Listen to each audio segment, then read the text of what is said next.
A dramatic rescue took place at a hospital. The backup generators there also failed. Tiny babies rushed out, oxygen pumped by hand. And our David Muir was there overnight into the early morning hours. David.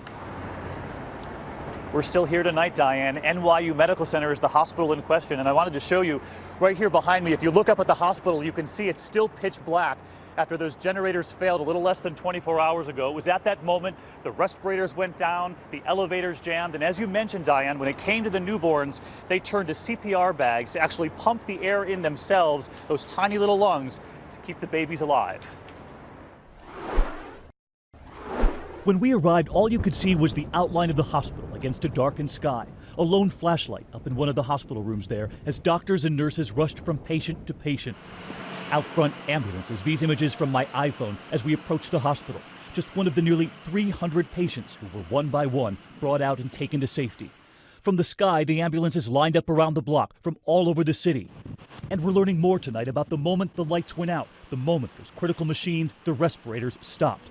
This young doctor was right there. Making sure the patients on ventilators were safe. The babies. Babies, yeah. Their first concern, the babies in intensive care, 20 of them. This nurse, clutching a newborn wrapped in a blanket, holding one of those plastic bags. She was doing the work of the respirator herself.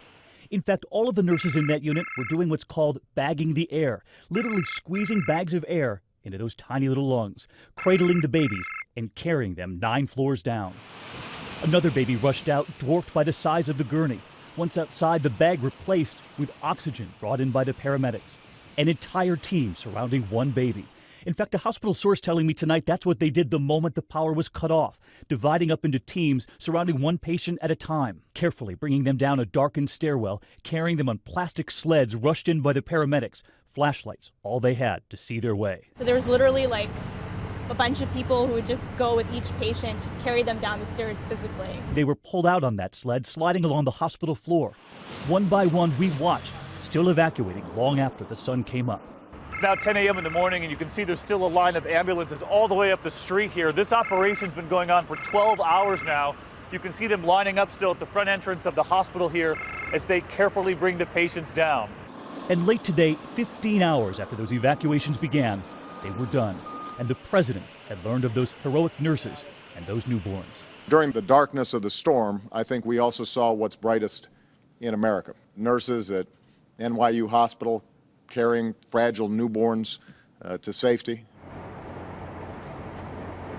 We know that more than a half dozen area hospitals took all of the patients from this one hospital alone, Diane. And one more extraordinary note tonight. We learned that at least 4 of the women who left this hospital were in labor, and at last check, 2 of them have given birth. Remarkable that at this hour it appears that everyone taken from this hospital, Diane, is okay tonight.